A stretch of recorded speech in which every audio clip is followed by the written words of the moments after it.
Três homens, três pensamentos, três fortes influências na história contemporânea da filosofia e da psicanálise.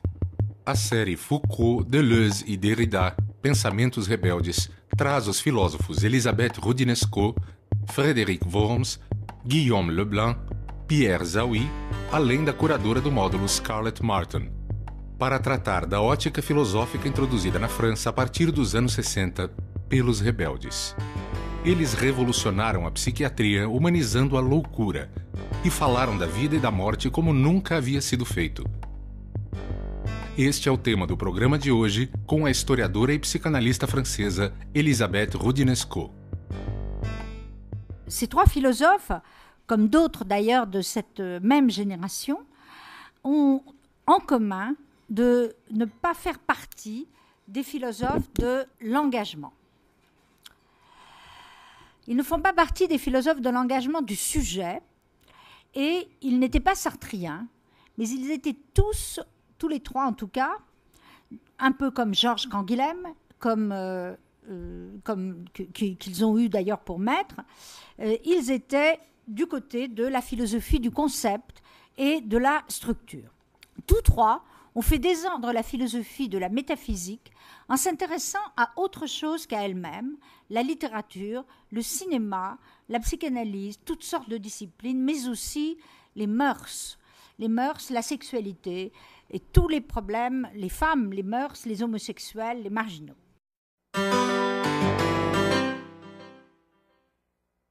Je voudrais dire pour ma part que c'est l'œuvre de Foucault qui m'a le plus marqué pour mes propres travaux, alors que je l'ai peu connu. J'ai suivi certains de ses cours, mais je n'ai pas été proche de lui. Alors que j'ai été en revanche l'élève de Gilles Deleuze entre 1969 et 1972, puis très proche de Derrida à partir de 1986. Donc deux d'entre eux, je les ai très bien connus. Je vais d'abord vous parler pour Foucault de l'œuvre majeure, et c'est normal, j'aurais pu choisir autre chose, mais d'une œuvre majeure qui nous a tous marqués, c'est bien entendu l'histoire de la folie. Au moment de sa parution, cette œuvre, ces trois philosophes ont aussi en commun d'avoir été très violemment critiqués de leur vivant. Très critiqués, alors qu'aujourd'hui, leur œuvre et l'héritage apparaît comme quelque chose de classique. Au moment de la parution, au cours des années qui ont suivi la parution d'Histoire de la folie 1961, la critique des psychiatres, des psychologues et des historiens de la psychopathologie a été extrêmement violente. Michel Foucault dénonçait tous les idéaux sur lesquels reposait leur savoir. Il mettait en pièces la longue durée de l'humanisme issu de la refonte de Philippe Pinel, le fondateur de l'asile moderne, et il déclarait la guerre a toutes sortes de formes de réformisme institutionnel. O livro A História da Loucura não tinha por objetivo comparar a história dos loucos à de pessoas racionais, nem confrontar a história da razão com a da loucura. Tratava-se de uma mudança de perspectiva, contar a história do convívio incessante e modificador de ambas. Et c'est sur les œuvres les plus impétueuses de Georges Bataille et de Nietzsche que Foucault s'appuyait pour faire surgir de la raison occidentale non pas une sorte d'opposition dialectique, mais une part maudite, il empruntait le terme à Georges Bataille, irréductible à toute forme de maîtrise discursive. D'où le combat qu'il menait avec et contre les historiens pour donner la parole à une archive transgressive, c'est-à-dire souvent aux documents bruts, aux documents hallucinatoires, mais aussi à ce qu'il appelait le texte infâme, le texte maudit, à la trace non pas de l'expert, du juge ou du censeur, mais la trace du fou, du criminel et de l'assassin. En 1961, donc, lors de la parution du livre, l'histoire de la psychiatrie, l'histoire pieuse, l'histoire officielle, était tombée en désuétude. On commençait donc à étudier l'histoire des outils conceptuels propres à la psychiatrie et à ses différentes constructions et classifications. On appelle ça nosographie ou nosologie. Et à ces différentes mode de classification donc des comportements. Et de même, on tentait de montrer que l'histoire de la psychiatrie était la conquête progressive de la raison sur la folie et aussi de l'arrachement du fou au domaine de la magie pour essayer de l'approcher par le soin et par la rationalité. La folie, disait-on à l'époque, est naturelle à l'homme. Elle a toujours existé, elle remonte à la nuit des temps et, par une évolution constante, elle a été arrachée au regard porté sur elle par la pensée magique pour devenir un objet de science. On soulignait ainsi que l'appréhension de la folie, sa compréhension, était passée de l'obscurantisme au progrès, de la religião à l'humanisme et à l'universalisme. No momento em que a história da psiquiatria tinha se tornado honorável e racional por ter renunciado aos seus demônios, a obra de Michel Foucault questionou todas as conquistas destes especialistas. Autrement dit, il quittait le continuisme historique pour cette fameuse thèse des partages. Au lieu d'affirmer, disait-il en substance, que la naissance d'un arsenal conceptuel permet d'expliquer la présence de la folie dans la nature humaine, mieux vaut montrer que cet arsenal s'est construit sur l'illusion rétroactive d'une folie déjà donnée dans la nature. Dès lors, la folie n'est pas un fait de nature, disait-il, mais de culture. Et son histoire est celle des cultures qui la définissent, qui la disent et qui la persécutent aussi, qui la marginalisent.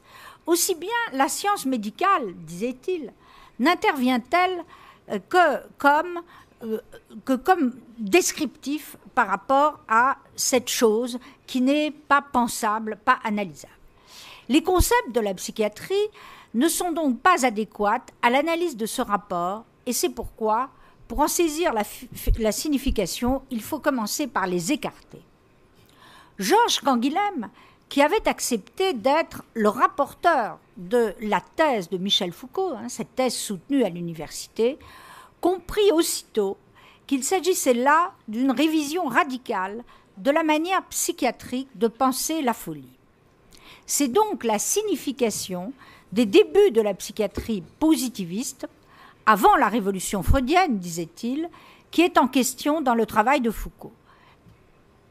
Bien entendu, la question, comme tous les psychiatres et psychologues, les historiens de la psychopathologie eurent donc l'impression, comme je l'ai dit, que cette folie décrite par Foucault, qu'il n'avait pas su voir dans les archives, puisqu'il racontait surtout l'enchaînement des théories psychiatriques, que ce Foucault avait semblé magiquement exhumé, relevait d'une construction littéraire extrêmement brillante, mais irresponsable.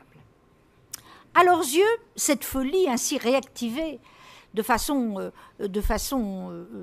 profonde, tel un spectre ou un fantôme, demeurait étrangère à la réalité de la souffrance des vrais malades dont les psychiatres avaient la charge et dont les historiens se devaient de raconter l'épopée. Et de ce fait, ils accusèrent Foucault de n'être ni médecin, ni psychiatre, ni psychologue, ce qui est vrai, et de n'avoir jamais rencontré les véritables fous d'asile, les fous ordinaires, agités, stupides ou au contraire gentils, dociles, contrôlés, raisonnés. Un philosophe, aussi peu versé dans la clinique, disait-on, avait-il le droit de transformer la folie anonyme des vrais fous en une fresque sublime, profonde et poétique? On savait à l'époque déjà que Foucault avait voulu se suicider. On savait qu'il était homosexuel, qu'il avait tenté pendant 3 semaines de suivre une cure psychanalytique. On savait enfin qu'il avait suivi, pour son diplôme de psychopathologie, de nombreuses présentations de malades. On pensa donc, et c'est très fréquent pour critiquer des théories, que son livre était autant l'autobiographie masquée d'un pervers que la confession dissimulée d'un malade mental atteint de mélancolie. A vontade de saber. En 1976, dans un autre livre, La volonté de savoir, Il ne se posait plus le même problème, préférant montrer la continuité interne qui unissait la technique de la confession et de l'aveu à celle de la cure. Et dans cette perspective, nous allons le voir, il rencontrait les thèses de Gilles Deleuze et de Félix Guattari, dont je vais parler un petit peu après. Car dans ces trois philosophes, je vais glisser de l'un à l'autre pour montrer à la fois les continuités, les différences, les ruptures et les complicités.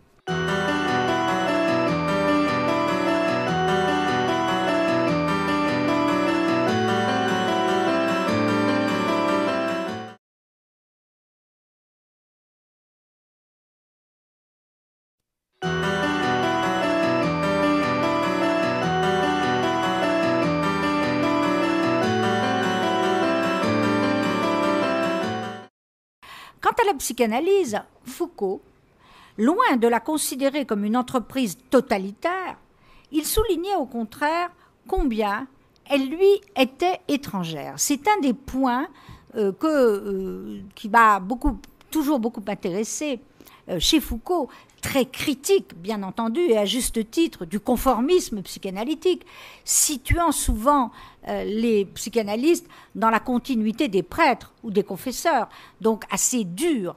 Il avait compris que la théorie elle-même, c'est-à-dire la doctrine de Freud, était en rupture radicale avec ce qu'on appelait les théories de l'hérédité-dégénérescence, qui considéraient l'anormalité ou les anormaux comme des dégénérés, comme exclus en quelque sorte du genre humain. Ce jugement foucaldien, auquel je souscris volontiers, visait bien entendu la discipline elle-même, car c'est bien en tant que discipline que la psychanalyse est par essence incompatible avec les formes dictatoriales du fascisme et avec toutes les discriminations qui lui sont associées, racisme, antisémitisme, xénophobie. Como homem de diálogo sempre aberto aos debates, Foucault abraçou o combate suscitado por seu livro contra o poder psiquiátrico, ou o que ele chamava de o biopoder dos especialistas. Foucault a été, en quelque sorte, il a vu ce qui allait se passer dans l'histoire de la psychiatrie, c'est-à-dire sa disparition au profit de l'expertise et de l'idéologie sécuritaire. Donc cet héritage-là est fondamental. Foucault cherchait à troubler l'ordre du monde pour faire surgir de son apparence sa part obscure, son désordre et son hétérogénéité. Aussi s'engagea-t-il résolument dans cette aventure du concept, faisant de la conceptualité propre aux sciences humaines un objet de passion, sur lequel toute une génération, formée à l'université laïque et républicaine, était mise en demeure de réfléchir de façon critique. Dans cette perspective, Foucault accordait encore un statut privilégié à la psychanalyse, à la linguistique et à l'ethnologie. Elle visait à dissoudre, disait-il, la notion d'homme sans prétendre reconstituer l'homme comme une positivité observable. En ce sens, il y avait bien cet humanisme de Foucault. Là était la signification profonde des dernières lignes de l'ouvrage qui furent comprises notamment par Sartre et par bien d'autres encore comme un manifeste réactionnaire, hostile à toute forme d'humanisme alors que c'était de l'humanisme.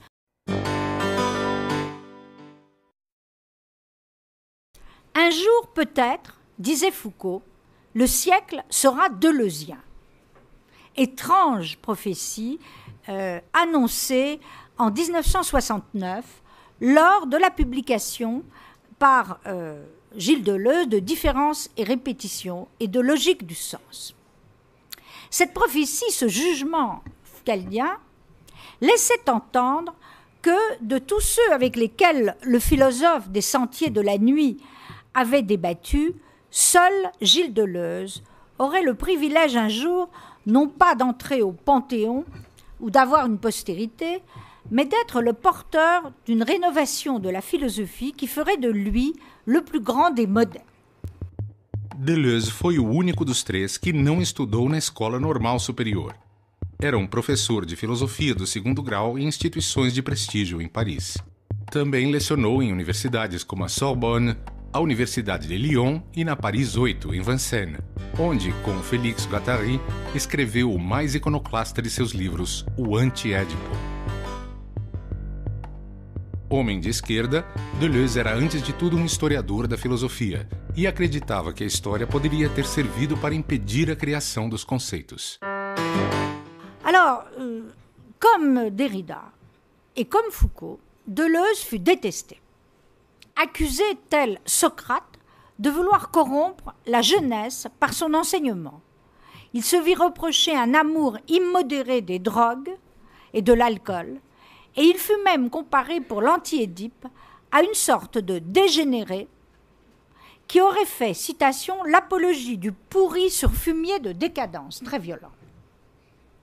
Enfin, il fut aussi traité d'antisémite pour sa défense d'un certain nombre de films, notamment un film qui était violemment anti-israélien.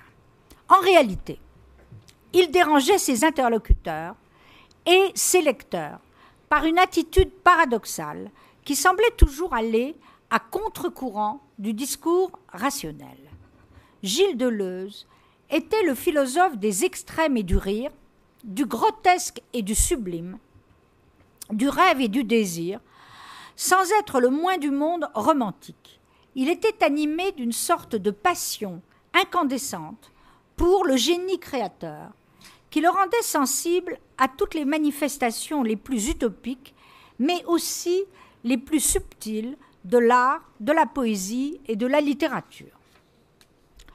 Il n'hésitait pas, par exemple, à prôner un matérialiste mécanisme centré sur l'idée qu'il existerait une forte continuité entre l'activité psychique et l'activité cérébrale.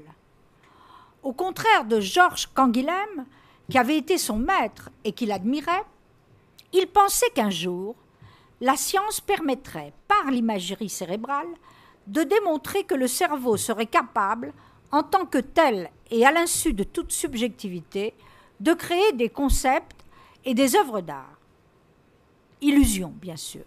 Mais pour autant, il n'adhéra jamais aux visions simplistes des adeptes du scientisme et de la psychologie cérébrale, considérant d'ailleurs que toute comparaison entre le comportement humain et le comportement animal était vouée au fascisme. Il avait en horreur le conditionnement.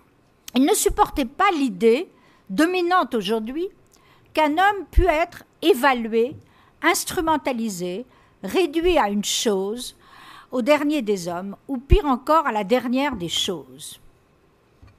Tout individu, disait-il, a le droit de choisir son destin, quitte à risquer sa vie. Un sujet n'est un sujet que parce qu'il est d'abord un non-sujet, disait Deleuze, c'est-à-dire une singularité multiple et toujours déterritorialisée. Il était donc le philosophe le plus antisécuritaire que l'on puisse imaginer, le plus anticonformiste, le plus corrosif, le plus rebelle à toutes les tentatives de destruction de la culture, de la nature et de l'homme, qui sont aujourd'hui le lot commun d'une époque dont d'ailleurs il avait prévu l'avènement. Debater, nunca destruir. Deleuze admirava a potência subversiva de Sartre, mas gostava de destacar que a filosofia nunca deveria servir de instrumento de uma doutrina contra outra. Dans la même perspective, il affirmait que la prise de substances nocives, donc de drogue, devait être interrompue dès lors que le sujet se transformait en une loque incapable de travailler. Là était la limite. Et du coup, il n'hésitait jamais, en bon moraliste, à prôner l'abstinence et le contrôle de soi. Autrement dit, Deleuze accusait les représentants du pouvoir médical, et notamment les psychiatres, de fabriquer par des prescriptions excessives et à travers un diktat pharmacologique de véritables malades mentaux dépossédés de ce qu'il appelait leur vraie folie.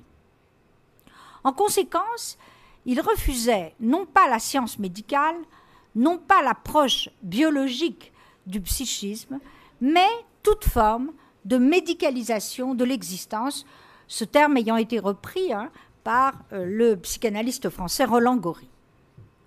Il ne fut donc jamais le propagandiste de substances dangereuses et jamais il n'encouragea ses élèves à se droguer. Par certains côtés, lui, le grand philosophe de l'intempestif, des fibrilles, du décentrement, renouait en quelque sorte avec une tradition bien française, celle de Victor Hugo.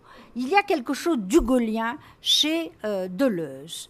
La compassion envers les pauvres et les déshérités, mais aussi envers ceux qui furent de tout temps les victimes des persécutions sociales, les victimes insultées et humiliées.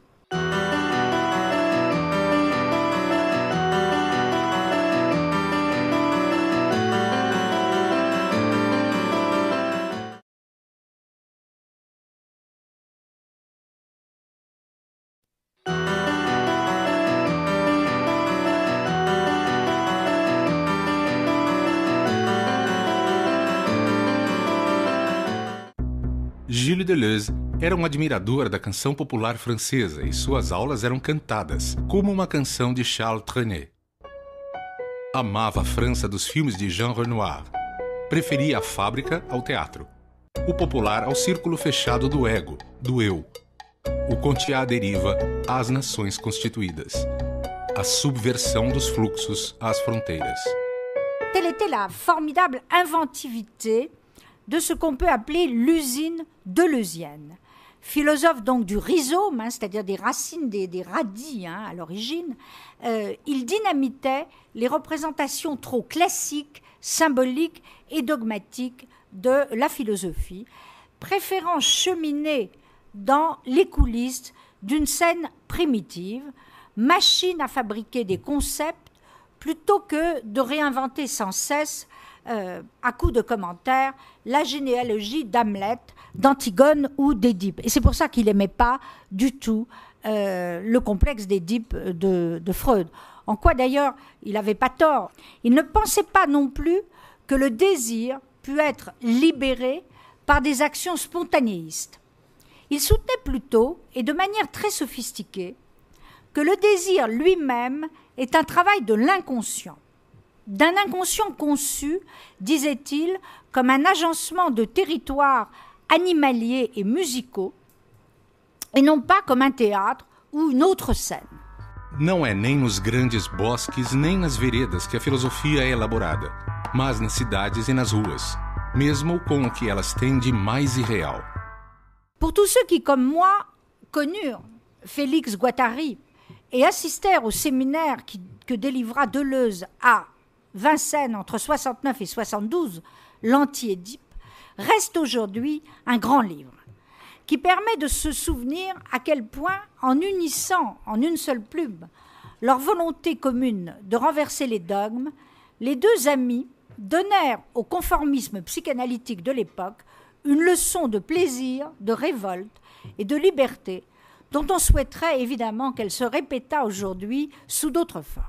Et en fait, Deleuze s'en prenait à toutes les formes modernes, non pas de grand fascisme tel que ça avait été réalisé par les totalitarismes, mais ce qu'il appelait les petits fascismes ordinaires de la vie quotidienne, les petits fascismes ordinaires des sociétés libérales, ceux qui risquent toujours de nous mettre dans une servitude sans que nous nous en apercevions. Alors, bien entendu, comme Foucault, Deleuze était très proche de tous les mouvements de libération, beaucoup plus à gauche politiquement que ne l'était Foucault, mais en même temps, ils ont toujours agi beaucoup ensemble. Il avait sans doute raison, donc je le répète, Foucault avait sans doute raison d'affirmer qu'un jour le siècle serait deleuzien, parce qu'un jour peut-être, le siècle ressemblerait à ce cauchemar imaginé par Deleuze, l'avancée d'un fascisme, d'un petit fascisme ordinaire dans la vie de chacun. Il est probablement celui qui a le mieux pensé le statut du sujet et de l'individu dans les sociétés libérales ou post-libérales.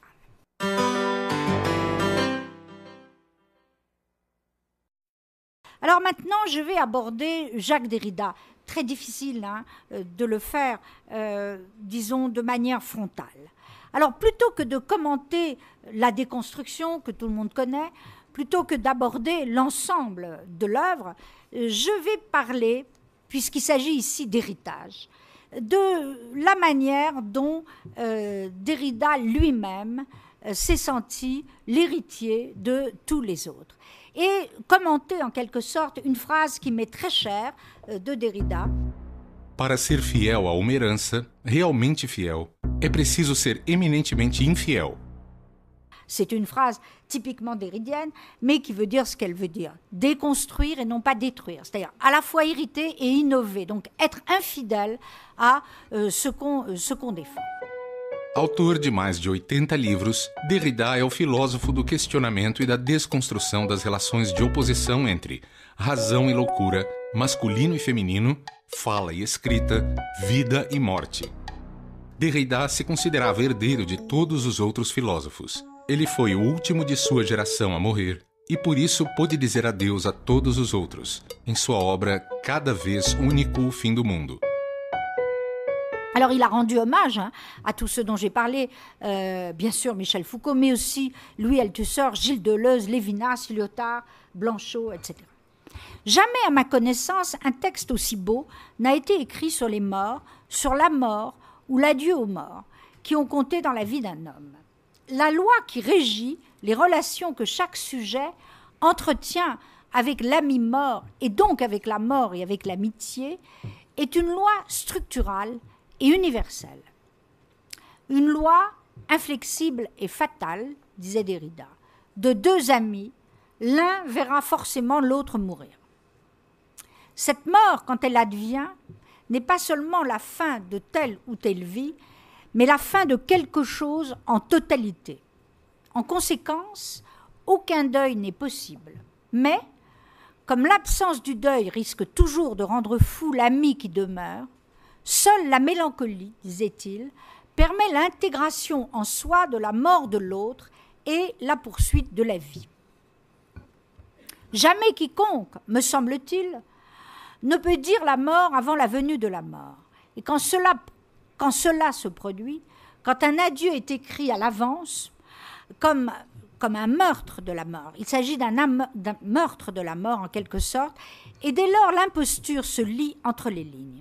La mort est alors privée du possible récit de sa mort, et celle-ci identifiée à un néant. Trahison de la chronologie, trahison du temps nécessaire à la venue de la mort et à sa narration ou à sa célébration. Séparation ultime, l'adieu, tel que l'a conçu Derrida, s'énonce depuis la vie comme le moment où s'entremêlent la mort vécue, la mort subie et la mort cérébrée, la mémoire de la mort. Dizer adeus significa, para aquele que parte, entregar a Deus a alma daqueles que ficam. Para aquele que fica, entregar a Deus a alma do morto é viver eternamente a memória da amizade. Et c'est en cela que Derrida, qui était probablement le moins historien de ces trois philosophes, a rejoint par ce rapport à la mémoire et à l'adieu, la transmission de l'héritage et aussi de l'histoire. Derrida se inspirou em Freud, que considerava a melancolia ligada ao luto como uma neurose narcísica. Mas, quando Freud perdeu sua filha e seu neto, compreendeu que alguns lutos são inconsoláveis. À partir de la fin du XVIIIe siècle, et plus encore à la fin du XXe, la transgression de cette règle sera vécue comme une anomalie plus vive encore. Donc la mort de ceux qui doivent mourir après. Les adieux de Derrida sont, à cet égard, des mots arrachés au silence et au néant. In memoriam, le goût des larmes. À force de deuil, il me faudra errer tout seul. Se cada vez é única, quer dizer que cada tem direito a uma despedida singular, mesmo se é uma repetição da mesma evocação de perda.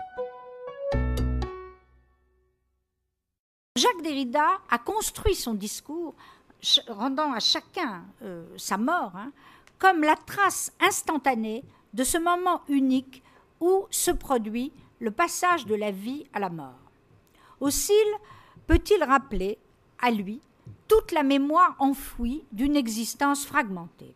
Chaque fois, un détail surgit de l'ombre pour que soit avivée la mélodie de cette loi inflexible et fatale qu'est la mort.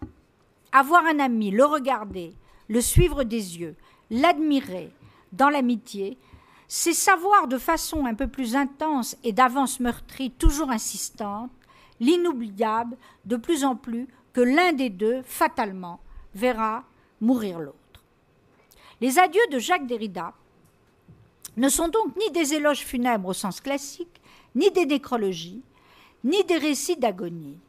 Il n'a pas choisi de dire le moment de la mort, ni la dégradation des chairs, ni l'horreur du visage. Il n'a pas raconté les derniers jours d'Emmanuel Kant, il n'a pas rédigé un Baudelaire dernier temps ou un Voltaire en train de mourir. Il n'a pas eu à témoigner, comme l'a fait Simone de Beauvoir, d'une cérémonie des adieux. Entre rupture et retour, entre séparation, adieu, et réintégration de l'autre en soi, en bref, entre l'adieu et le revoir, il laisse entendre à demi-mot la douleur et la défaillance, et surtout la structure narrative et presque ontologique de tout récit de mort et d'amitié. Un homme devra disparaître avant l'autre. Et, finalement, sur Deleuze. La génération dont parle Derrida est présentée avec des guillemets. À chaque fois, il a rendu hommage à ses morts. Comme si le mot portait l'empreinte d'un historicisme suspect. Mais moi, je l'aime bien, ce mot de génération. Et puisqu'on est ici, en effet, pour célébrer un héritage, en quelque sorte, je pense que les autres philosophes vont en parler, et puis cet héritage qui consiste à être à la fois fidèle et infidèle, donc de faire vivre une histoire, je pense que cette génération, celle-là même dont je parle ici, en est bien nulle, malgré la disparité de ses acteurs. Car ce qui les unit, en tout cas les trois dont j'ai parlé, comme je l'ai déjà souligné, est à mon sens plus fort que ce qui les divise.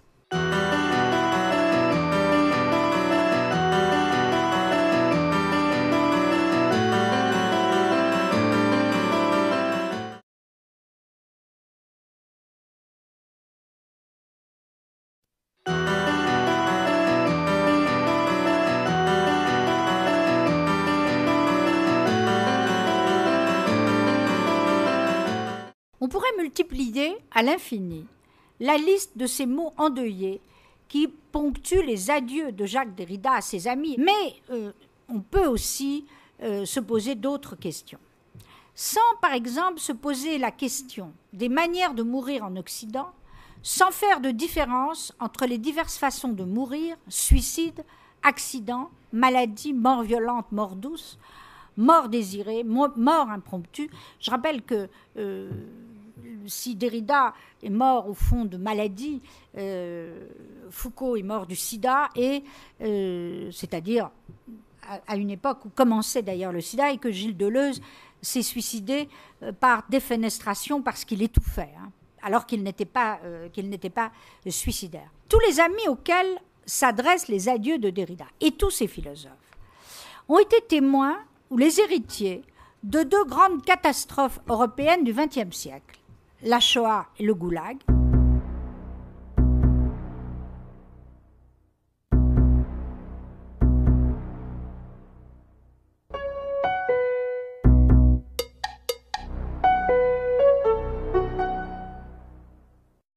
Ils ont aussi été les acteurs et les spectateurs de la fin des empires coloniaux, de la révolte de la jeunesse estudiantine et de l'effondrement du communisme. Et si chacun d'entre eux a été confronté à un moment de sa vie à la question du génocide des Juifs, ne serait-ce d'ailleurs qu'en interpellant de façon radicale les prises de position de Heidegger, qui a été, comme on le sait, nazi, aucun ne fut réellement engagé dans la lutte anti-nazie, trop jeune, les trois, et comme l'avait été la génération d'avant. Certes, il existe dans cet ensemble de multiples filiations souterraines où 3 générations au moins se croisent. L'une née au début du siècle, la deuxième durant l'entre-deux-guerres, la troisième, la mienne, entre 1940 et 1945. J'ai situé Georges Canguilhem, leur maître à tous, né au début du XXe siècle, la deuxième durant donc l'entre-deux-guerres, Derrida, Foucault, Deleuze, et la nôtre, la mienne, entre 1940 et 1945. 3 gerações. O que elas trouxeram à luz do dia? Au risque donc d'une certaine approximation, je voudrais définir quelques traits communs à cette génération qui en réunit 3.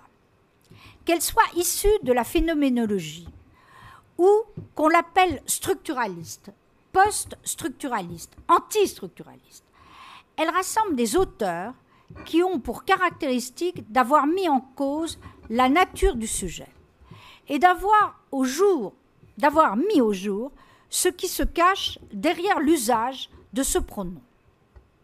Au lieu de s'en tenir à l'idée que le sujet serait tantôt radicalement libre, au sens sartrien, et tantôt entièrement déterminé par des structures sociales ou langagières, les penseurs de cette génération ont préféré douter du principe même de cette alternance. Et c'est pourquoi ils ont tenu, très violemment parfois, à critiquer les illusions des Lumières et du logos, quitte à expulser la philosophie du discours philosophique pour en interroger les marges et les contours à la lumière de Marx, de Freud, de Nietzsche ou de Heidegger, quitte à vider la littérature de tout contenu romantique pour la recentrer sur sa littéralité même ou sur les conditions de son émergence. Ainsi donc, s'enchaîne l'histoire des uns à celle des autres, une histoire de vie et de mort, où se tissent les liens de l'au revoir et de l'adieu, de la fidélité et de l'infidélité, de la mort subie ou vécue, et de l'adieu que l'on fait à celui qui reste, de l'adieu que l'on adresse aussi à celui qui part. A crítica à psiquiatria. Je pense, hélas, que la critique qu'ont fait Foucault et Deleuze de la psychiatrie de leur époque, je crois qu'ils n'imaginaient pas ce que ça deviendrait aujourd'hui. Ils critiquaient, les deux d'ailleurs, une conception, je dirais, classique de la psychiatrie. Et tout se passe comme s'ils avaient vu venir le moment, mais sans arriver à le penser, où ce qu'ils critiquaient aurait complètement disparu. Autrement dit, soyons honnêtes aujourd'hui, la psychiatrie telle qu'elle était critiquée par Foucault et Deleuze, c'est-à-dire la nosographie, les classifications de la psychopathologie, qu'elles soient phénoménologiques, psychanalytiques, en tout cas héritées de l'aniélisme, ont complètement disparu aujourd'hui. Il n'y a plus de psychiatrie telle que Foucault et Deleuze la critiquaient.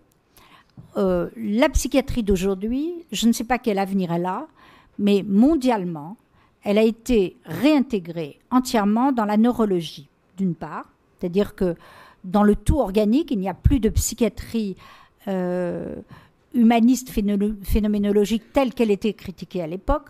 Donc, on peut même dire que l'antipsychiatrie a été un des derniers moments, un des derniers sursauts de la psychiatrie pour continuer à exister, c'est-à-dire l'approche du sujet. Aujourd'hui, on a une psychiatrie dominée exclusivement par l'idéal neurologique et organiciste et par la pharmacologie, au point que les psychiatres eux-mêmes ont bien montré que c'était la fin de quelque chose. Pour le coup, c'est vraiment la fin de quelque chose. Les classifications sont purement comportementales, n'ont rien à voir avec une théorie du sujet, et c'est d'ailleurs de là que dérive la crise de la psychanalyse, puisqu'elle n'est plus portée comme elle l'a été par la psychiatrie. Os conceitos que unem e separam os rebeldes. Je dirais que Foucault et Derrida restent attachés, beaucoup plus que Deleuze, à la notion de tragique, à la représentation classique du tragique.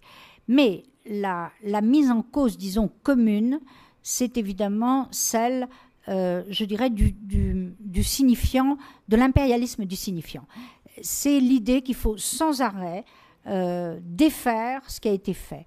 Alors, on dira quand même que ce qui se ressemble beaucoup chez Deleuze et chez Derrida, c'est la déconstruction. Les deux, l'un déconstruit la métapsychologie, déconstruit la métaphysique, l'autre va vers le multiple.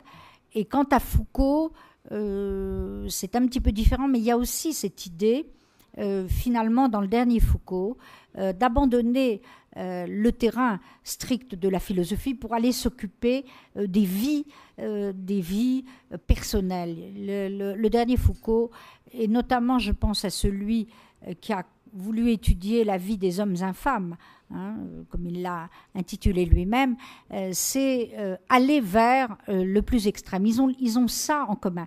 Mais en même temps, ils étaient tous les trois extrêmement différents. Donc je dirais qu'il y a à la fois quelque chose de commun et quelque chose de très différent. Hein. Mais c'est sûr que, par certains côtés, Deleuze est celui qui a été le plus loin dans la défaite, la déconstruction, la critique de toute la notion de l'un. Hein. Du point de vue clinique, c'est sûr que Deleuze est resté attaché, à travers Guattari, à une conception finalement assez classique du traitement psychiatrique. Mais enfin, ça, c'est un autre débat. En tout cas, sur la notion de créativité, je pense que c'est ça ce qui les unit et ce qui les différencie. A herança dos pensadores rebeldes para o mundo de hoje. Pour résumer, hein, ce qu'ils peuvent apporter aujourd'hui comme héritage de rébellion, c'est précisément ça. D'abord, le décloisonnement des disciplines. Ils étaient à la fois des philosophes rigoureux et en même temps des philosophes qui faisaient parler la philosophie autrement que dans des systèmes clos. Donc à la fois des intellectuels qui parlaient sur la place publique, dans un monde où il n'y avait pas encore les médias, aussi importants, et en même temps qui restaient d'une très grande rigueur d'approche. Je dirais que la caractéristique, hein, pour résumer, c'est que précisément tous les sujets pouvaient les intéresser, que ce soit la famille, les mœurs, la sexualité, l'individualisme, pas seulement un engagement politique classique, mais quelque chose qui serait l'introduction du politique dans la vie quotidienne, dans une manière de réfléchir à tous les objets qui nous entourent. Donc, en effet, ne jamais se soumettre à l'ordre établi, toujours avoir une visée critique de tout ce qui peut se reconstituer en permanence sous nos yeux comme pensée dogmatique. Et bien entendu, c'est ça cet héritage, hein, l'idée d'être à la fois fidèle à l'histoire, fidèle à ce qui est transmis comme savoir, et en même temps d'être dans cette posture critique. Hein, c'est quand même, c'est ça le paradoxe. Et puis je retiendrai aussi comme grand paradoxe cette idée qu'on est à la fois libre, responsable et en même temps déterminé par quelque chose qui nous échappe à notre insu. C'est pour ça qu'ils ont tous les trois pris comme objet, j'insiste évidemment, la pensée de Freud, qui introduisait en quelque sorte cette idée. Aussi, hein, la question par rapport au populisme ou à la culture de masse, il y avait à la fois un certain élitisme et en même temps une ouverture, hein, à ce que pouvaient être des objets qui nous touchent de la façon la plus quotidienne.